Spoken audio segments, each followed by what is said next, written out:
I'm Ben from the Dillinger Escape Plan, and you are watching The Circle Pit.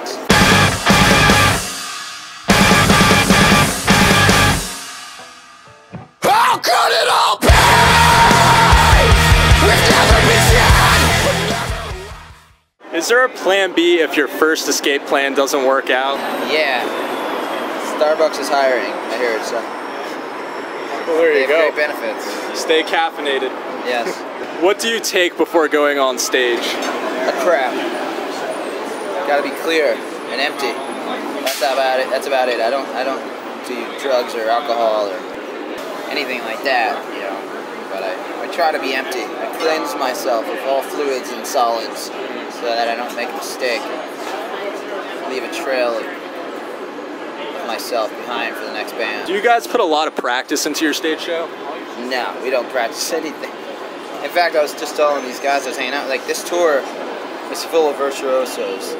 Every band, every guitar player, every drummer on this tour is just shredding all day. They're just backstage all day playing. And I literally don't pick my guitar up until 5 minutes before we go on stage. So, I mean, I'm not really, like, I guess for us it's always been about, like, just the band itself, not the individuals. Okay. We've always wanted to just be, at any given time that we're on stage, the best band in the world.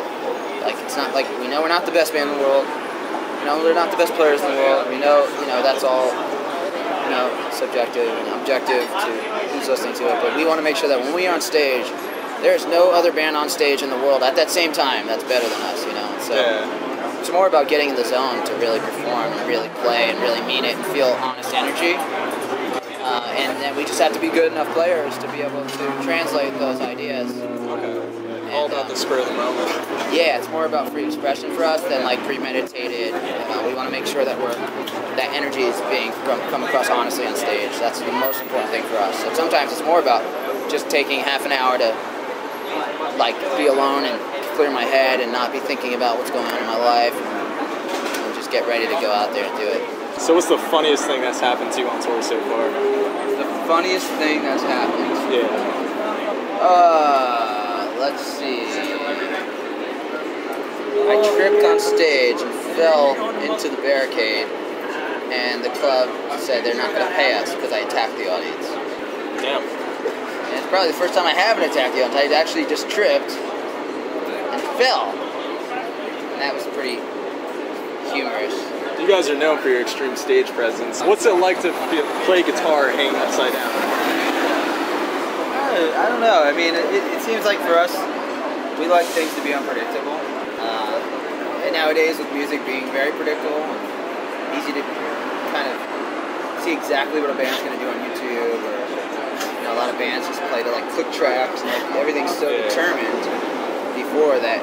We look at every club and every stage as an opportunity to be kind of our canvas to like just really surprise ourselves even and keep things fresh. So I mean, I never know what's going to happen or what the environment's going to bring or the inspiration that's going to come from the environment itself.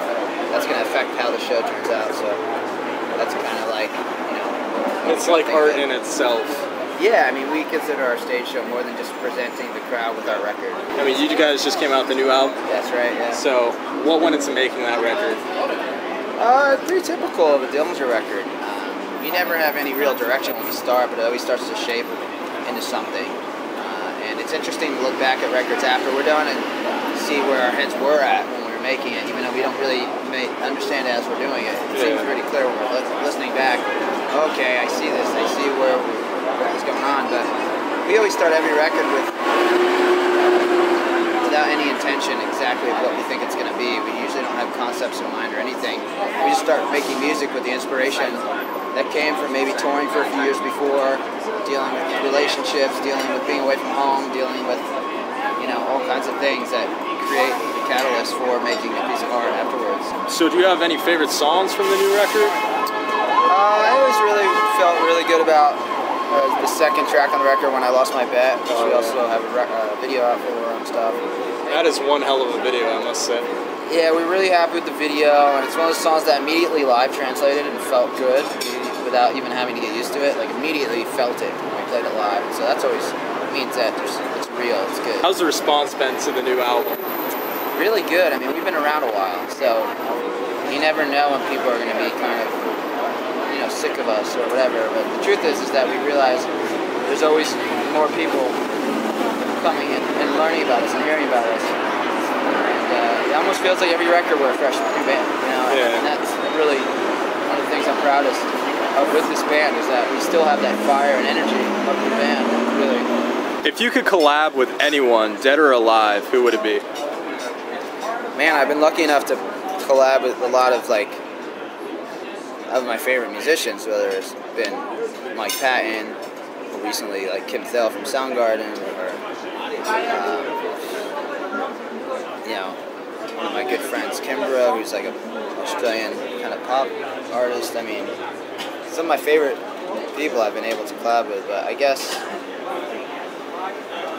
alive or dead, Jeff Buckley. I'd love to do something with maybe John McLaughlin, who's a jazz fusion player, who's alive. Yeah, those are some people. Who is your biggest metal influence? When I first started listening to real heavy stuff, the bands I first got into were bands like Sepultura, like early death metal thrash stuff, Carcass, Napalm Death, Morbid Angel. The originators of like the real death metal, extreme death metal. Those early bands were like my biggest influences, and still to this day have the biggest effect on my heavy side. You know. What are your biggest non-metal influences? Probably like, you know, Radiohead, the Beatles, David Bowie, Aphex Twin, Square Pusher.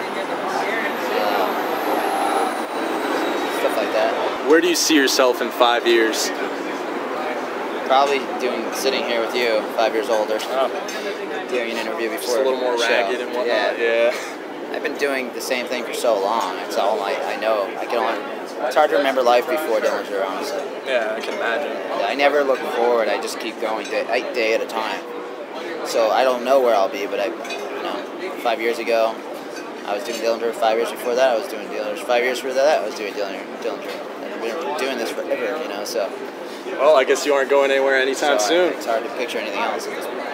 Is there anything else you want to say to the fans out there? No, just thanks for always supporting us and sticking with us, the old fans, and checking us out to the new fans, giving us a chance. I know we're an acquired taste, and I know we're not easy to digest. Yeah. So the people who are really real fans of Dillinger Escape Plan, I feel really close to them. Because I know that they see what I see, you know, and have given music a chance that's not always so easy. Gotta expand your mind a little bit. Yeah, they've taken the effort.